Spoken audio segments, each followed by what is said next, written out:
Hello everyone, welcome to this episode of Sleep and Relax ASMR. I'd like to say a quick thank you to Kind Brew Coffee for sponsoring this episode. Kind Brew Coffee is a business that is on a mission to make the world a better place with every cup of coffee you brew. Every purchase you make on Kind Brew's website comes with a simple promise. They donate a portion of every sale to a charity, often of your choice. This isn't something they do temporarily. This is part of the foundation of their business today and forever. It's quite simple how it works. Visit kindbrewcoffee.com, the words kind and brew, kindbrewcoffee.com. Check out their selection of decaf, espresso, light roast, you name it. And at checkout, simply comment your preferred charity of choice. Kind Brew will follow up with a receipt verifying their contribution from your order. It's a win-win. You get delicious coffee, and you do good for the world around you and a cause that you care about. It's you using your buying power to consciously make a positive impact.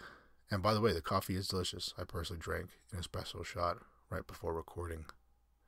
When you visit kindbrewcoffee.com, make sure to use promo code ASMR for 15% off your purchase. And of course, you get free shipping as well within the United States, although they do ship worldwide. kindbrewcoffee.com, promo code ASMR. Get that 15% off. Enjoy delicious coffee, and contribute with an act of kindness. Thanks to Kind Brew Coffee, and now let's jump into this episode. Hello everyone, welcome to another episode of Sleep and Relax ASMR. This episode we are reading the Wikipedia page for Outkast, one of my favorite music duos or groups. So this is another ASM article. For those of you unfamiliar with the series, we basically just take a person, band, group, time, place, moment in history, whatever you want to call it, and we learn about it together. And, the idea is just to kind of learn something together. Maybe if it's a topic that bores you or you get tired of my voice, you just fall asleep. So it's kind of a win-win no matter what. Either you learn something or you fall asleep, or it helps you relax. Maybe both, who knows? So let's just jump into it. Outkast is an American hip-hop duo. Oh, sorry. Let me preface this by saying that obviously Outkast is a massive success, and so they have a ton of stuff in their Wikipedia page. I'll probably cut out some parts just to make it sort of digestible, but yeah, it's huge, with all due reason. So, restarting.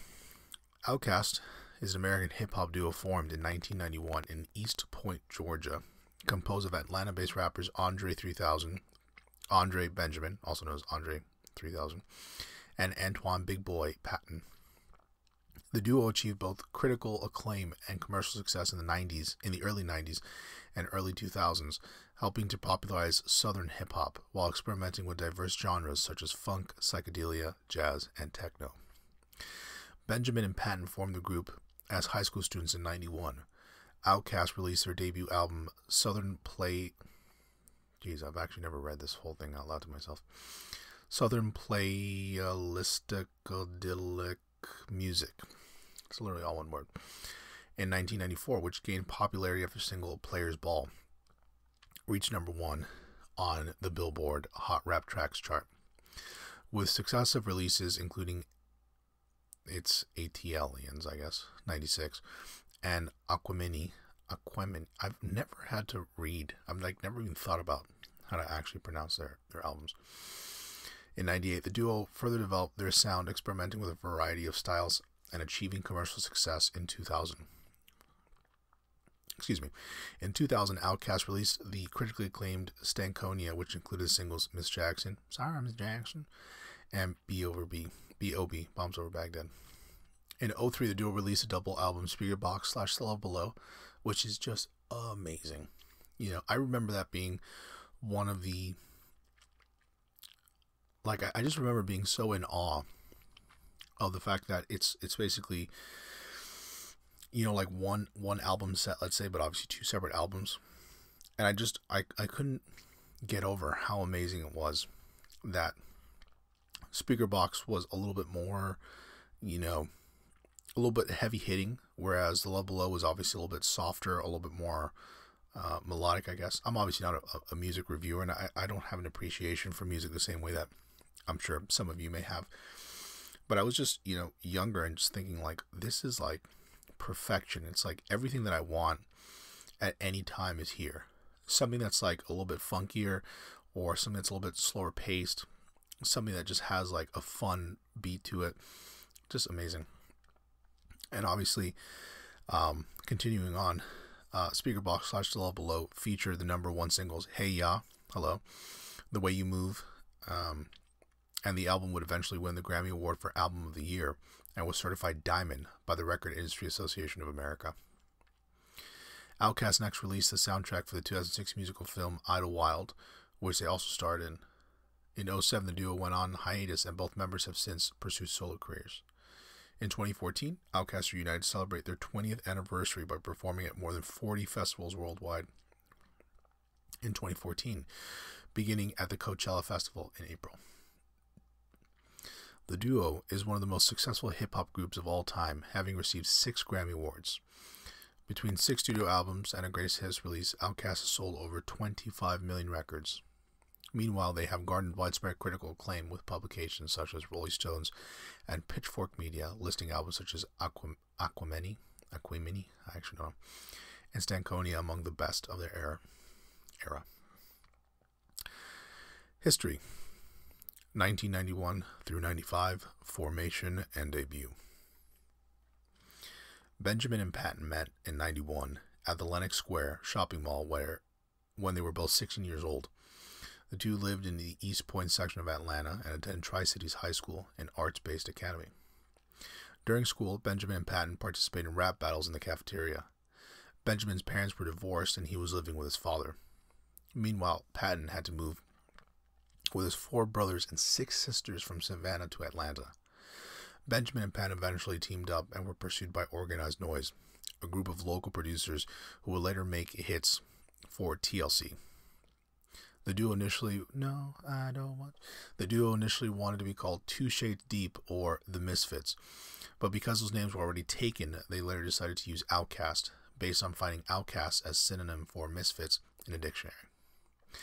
Outkast, Organized Noise, and schoolmates Goody Mob formed the nucleus of the Dungeon Family organization.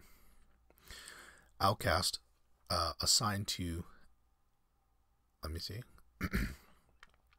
Outkast signed to LA and Babyface imprint prior to graduation. I'm not sure what that's trying to say. Which would later become LA Face Records in 92, becoming the label's first hip-hop act and making their appearance on the remix of labelmate TLC's What About Your Friends. During the holiday season of 93, they released their first single, Players Ball. The song's funky style, much of it accomplished with live instrumentation, was a hit with audiences.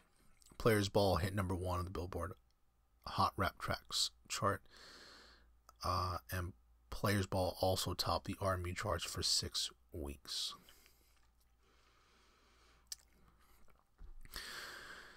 Their debut album, the first one I said earlier that I have never actually had to read, Southern Playalistic Dalic Music, was issued on April 26, 94. This initial effort is credited with laying the foundation for Southern hip-hop and is considered a classic by many. Every track on Southern Play, blah, blah, blah, so on and so forth, was produced by Organized Noise and featured other members of the Dungeon family. Follow-up singles included the title track and Get Up, Get Out. Some of the wording I just find to be a little bit strange from Wikipedia. Which was a politically charged collaboration with Goody Mob that was later sampled by Macy Gray for her 1999 hit Do Something. On this early material, both Andre and Big Boy contrast lyrical content reflecting the lifestyles of pimps and gangsters, with politically conscious material commenting on the status of African Americans in the South. Outkast won Best New Rap Group at the Source Awards in 95. Within the mess that was the East Coast West Coast feud, Andre came up on stage followed by boos from the crowd and said, "But it's like this, though. I'm tired of them closed-minded folks. It's like we got a demo tape, but don't nobody want to hear it. But it's like this. The South got something to say, and that's all I got to say." As eloquently stated by rapper T.I., Outkast, period. Outkast. That's when it changed. That's when the first time when people began to take Southern rap seriously. 95 through 99, breakthrough. After their first album was certified platinum, LA Face, maybe La Face Records, I'm not sure, gave Outkast more creative control and advanced money for their follow-up album, which they recorded from 95 to 96. The duo took the opportunity to recreate their image. On a trip to Jamaica with producer Mr. DJ, the two decided to abandon their cornrow hairstyles in favor of a more natural aesthetic, vowing to stop combing their hair. Dungeon family member Big Rube observed an increase in the duo's confidence after returning from their first tour, remarking, "They started understanding the power they had in their music. They started showing a swagger that certain artists have, the ones that are stars." The two also became more accustomed to playing live, particularly Big Boy, and Andre 3000 significantly changed his lifestyle as he adopted a more eccentric fashion sense, became a vegetarian, and stopped smoking marijuana. The members also underwent changes in their personal lives. In 95, Big Boy's girlfriend gave birth to their first child, and Andre 3000 and Total's Keisha Spivey ended their 2-year relationship. The double platinum album it's ATL, I guess Atlians maybe. I actually don't know. I've never thought about how to actually produce or pronounce that album. Was released on August 27th, 96. The album exhibited a notably more laid-back, spacey production sound, taking influence from dub and reggae. On the album, Andre 3000 and Big Boy abandoned the hard-partying playa characters of their debut album in favor of more spacey, futuristic personas, and produced many of the songs on their own for the first time. Their tracks have an outer space feeling to them, a feeling that, ironically, has warmed the community right up to them. Critics praised the group's maturing musical style on the record and debuted at number 2 on the U.S. The album on the U.S. Yeah, sorry. I don't know if it's me or. The album would climb to number 3 on Billboard Top R&B/Hip Hop chart, Billboard 200 chart, and sold near 350,000 copies in its first 2 weeks of release. The single Elevators, Me and You, reached number 12 and spent 20 weeks on the Billboard Hot 100 chart.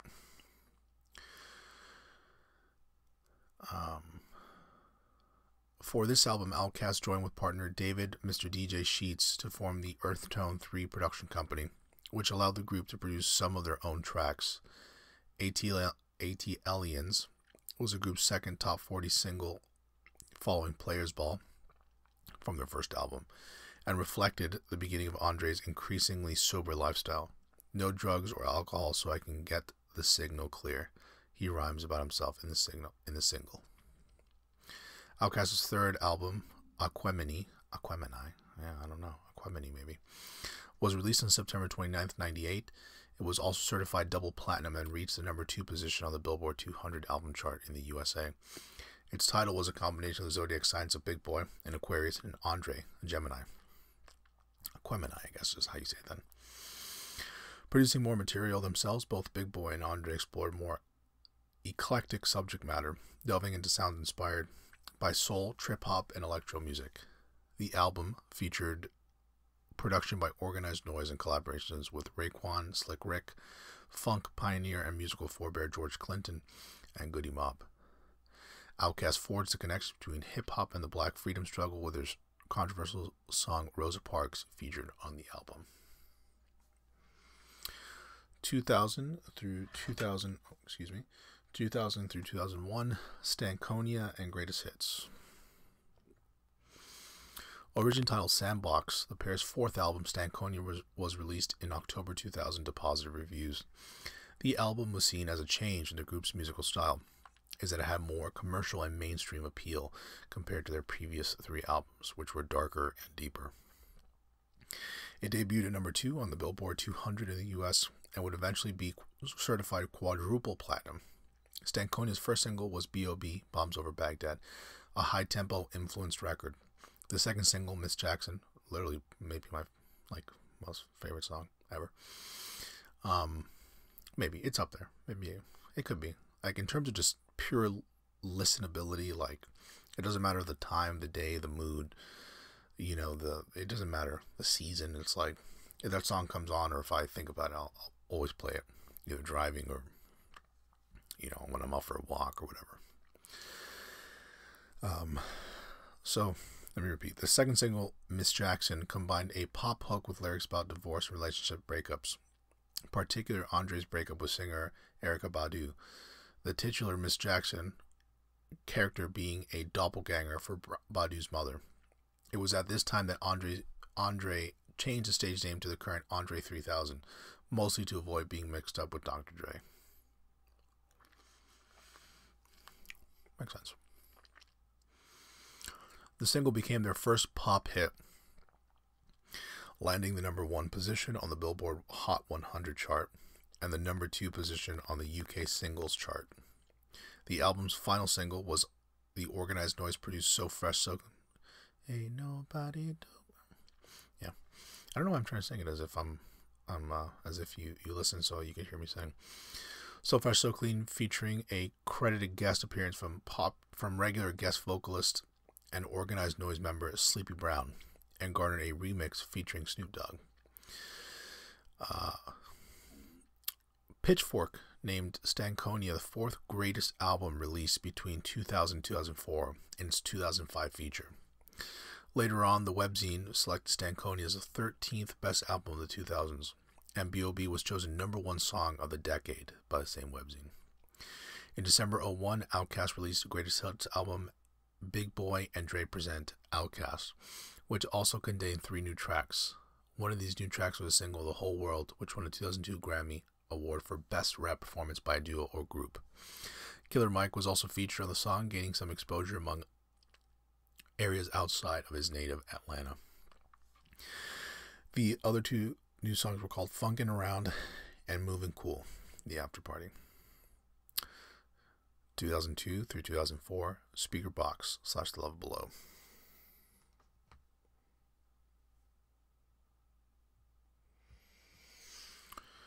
Outkast spent 2 years working on their 5th effort before releasing a double album, Speaker Box / The Love Below, on September 23rd, 2003.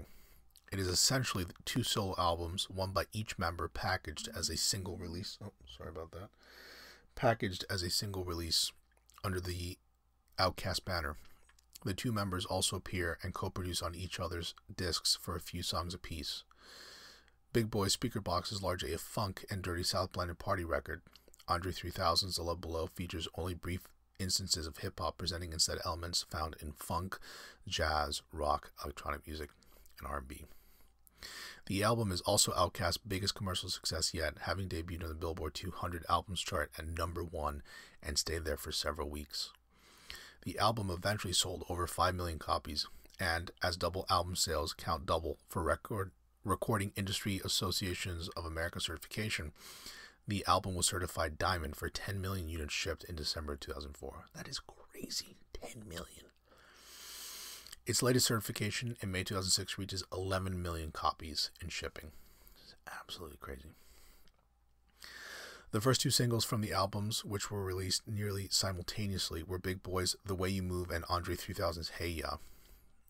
Again, it's just crazy. I can remember, being at that age and just thinking like Outkast has just released 2 of the coolest, just best songs I've heard. Granted, I was a little bit younger, but a lot of people, it was a big, I don't know, there was just something about this album, which obviously it sold ridiculously, but it's just it was just a step above other musical efforts. I remember thinking that. I remember listening to Hey Ya and The Way You Move and just thinking like these guys are just on a different playing field than most. It's crazy. The video's storyline has The Love Below, a fictional band with all members through the use of special effects played by Andre, performing in London. Hey Ya was the number 1 song on the very final weekend of American Top 40 with Casey Kasem. It was also number 1 a week later on the very first weekend of American Top 40 with Ryan Seacrest. The single spent 10 weeks at number 1 on the Hot 100 singles chart, with Hey Ya spending 9 weeks and The Way You Move taking over for 1 week in February 2004. Which is a real shame because, I mean, if The Way You Move were released like the year later, it would have been #1 for probably the same amount of time. Like, that's how fantastic it was. Outkast's next official single was not released until the summer of 2004. Roses, a track featuring both members from the Love Below half of the album, did not meet the level of success as either of its predecessors, but it became a modest-sized hit on urban radio and the American music video networks. I mean, again, it's a great song as well. Speakerbox / Love Below won the Grammy Award for the 2004. Won the Grammy Award for the 2004 what? Won the Grammy. It literally just says the Speakerbox / Love Below won the Grammy Award for the 2004 whatever. Yeah. Outkast was one of the headlining acts at the show and gave 2 performances. Big Boy performed The Way You Move with the Outkast backing band during a medley with Earth, Wind & Fire, George Clinton, and Robert Randolph, while Andre 3000 performed Hey Ya as a show closer, as it had been presented with the Album of the Year. 2005 to 2006, Idlewild. Members also began working on a joint film, Idlewild, directed by Outkast music video director Brian Barber. Idlewild, a Prohibition-era musical film set to a blues-influenced hip-hop soundtrack, was released on August 25, 2006 by Universal Pictures. The Idlewild soundtrack was released August 22, 2006. In an interview for Billboard, Big Boy stated, "This is an Outkast album. It isn't like a soundtrack where we go get this person or that person." Originally planned for early 2005, Idlewild's release date was pushed to December 2005 before being delayed into 2006. The album debuted at #2 on the US Billboard 200 chart with first week sales of 196,000 copies. The album dropped to #7 on the Billboard 200, selling 78,000 copies in its second week. It spent 9 weeks on the Billboard 200. The first single of the album, Mighty O, features both Andre 3000 and Big Boy. This song takes its lyrical hook from the Cab Calloway song Minnie the Moocher, and it seems to be an example of the album's mix of hip-hop and more traditional American jazz and blues. Next, similar to previous Outkast albums such as Speakerbox / Love Below, 2 singles, one solely by Big Boy and the other solely by Andre 3000, were released simultaneously. The second single, almost exclusively featuring Big Boy, is the marching band-influenced Morris Brown, featuring guest artists Sleepy Brown and Scar, both artists on Big Boy's Purple Ribbon label. The song's title is a reference to Atlanta's Morris Brown College, with the school's marching band providing the instrumentation. That's cool. 2007 through 2013, hiatus and solo work. In 2007, after the 6th album under the Outkast name, Idlewild, Big Boy announced plans to release a full-fledged solo album. While he had released a previous solo album in Speakerbox, it was technically under the Outkast name. The album was later titled Sir Lucius Leftfoot, the son of Chico Dusty. That's interesting. The album's first promotional single, Royal Flush, was released in 2007 and featured Raekwon and Andre 3000. After many delays and setbacks, the album was finally released internationally on July 5th, 2010. Guest artists include singer Janelle Monáe, Big Boy's own new group, Vonnegut, plus established rappers T.I. and B.O.B. Sir Lucius Leftfoot, the son of Chico Dusty, received general acclaim from most music critics, earning praise for its inventive sound, varied musical style, and Big Boy's lyricism. Andre 3000 returned to rapping in 2007 after hiatus from the genre, appearing on various remixes including Walk It Out, Throw Some D's, You, Jay-Z's 30-Something, and original songs such as UGK's International Players Anthem, Devin the Dude's What a Job, Farnsworth Bentley's Everybody, and with Big Boy, Royal Flush, and the leaked single Looking For Ya. He also appeared on John Legend's album Evolve on the track Green Light. I remember that, yeah. In 2012, Andre 3000 was cast to play Jimi Hendrix in a biopic film titled Jimmy, All Is By My Side, which was later released on September 26, 2014. 2014 to present, reunions. In late 2013, it was reported that Outkast would reunite at Coachella in 2014. This was later confirmed on January 8, 2014, when it was officially announced the duo would headline the festival on April 11th and 18th. It was later announced on January 13th, 2014 that Outkast would be performing at more than 40 festivals around the world throughout the spring and the summer of 2014 to celebrate their 20th anniversary. Despite rumors, Big Boy has insisted that the duo are not currently working on a new album together. Outkast returned to Atlanta for their ATLS at Last homecoming shows over the weekend on September 26, 2014, selling out within minutes of tickets going on sale. At Atlanta's One Music Fest, the Dungeon Family, Goody Mob, Organized Noise, Killer Mike, and Outkast appeared performing their rap hits. Now we have musical style and influences. Outkast's musical style and lyrical content have evolved throughout the group's career. Rolling Stone described their music as idiosyncratic and inspired by the Afrocentric psychedelics of George Clinton and Sly Stone.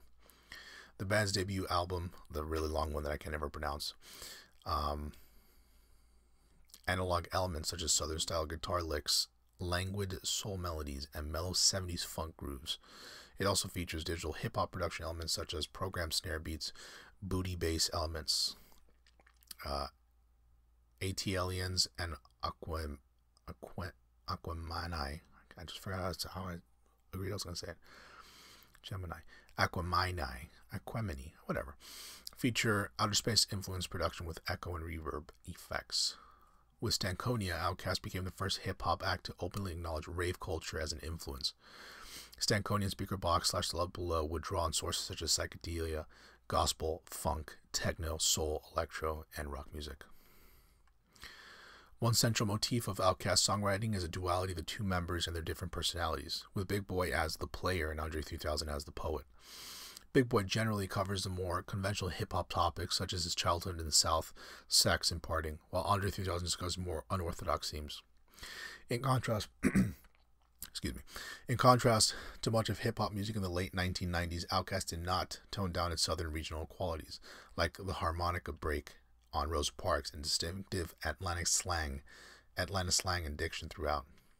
The duo experimented with several delivery styles on the record, using relaxed, hyper-distorted, speedy, and conversational presentations.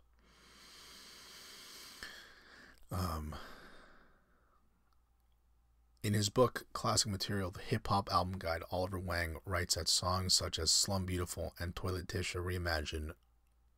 reimagine Round the Way Girls not only as just one more than... God, I'm having such a hard time reading this. Not only as just more than one-dimensional accessories, but as objects of affection with lives and concerns that are worth exploring. And I guess I'll finish on... There's a lawsuit here, which I don't even want to go into. I'll do film projects. So, film projects. Benjamin has made appearances in Families, The Shield. He plays Robert Huggins, a character that originated in an episode titled On Tilt from Season 3 in 2004. Be Cool, Revolver, Semi-Pro. I remember that. That was a fun movie. And Four Brothers. Not as good. He was also cast as Percival in Idlewild, released on August 26, 2006. He voiced a crow in Charlotte's Web, a movie adaptation of the 1952 children's book. As of November 2006, he voiced Sonny Bridges, a prize-winning musician who gives up touring to teach at his alma mater, in Class of 3000, an animated series he produced on Cartoon Network. Haven't heard of that. Might check that out. He has also worked with Esther on a promotional version of Jungle Book, which was on a Wicked Little Girls sample but never made it to the actual album due to issues with Estro's label, Warner Brothers. The following year, he appeared on the basketball comedy Semi-Pro with Woody Harrelson and Will Ferrell. It's really fun. Big Boy appeared on Nick Cannon's Wild 'N Out Season 3 as one of many guest stars, as well as guest starring and appearing on a musical guest on The Chappelle Show. God, such a good show. I wish The Chappelle Show would come back. Performing his song The Rooster.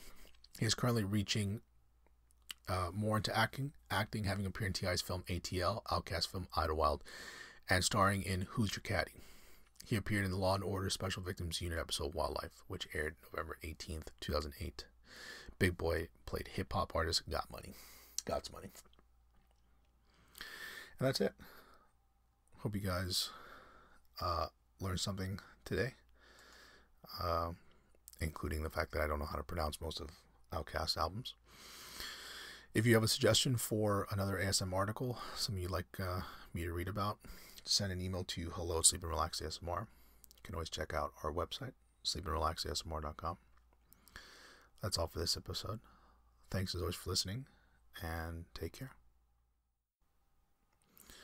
Thanks again to Kind Brew Coffee for sponsoring this episode of Sleep and Relax ASMR. If you're looking to try delicious coffee and impact a cause you care about, make sure to visit kindbrewcoffee.com and use promo code ASMR for 15% off your order. kindbrewcoffee.com, promo code ASMR. Thanks again for listening.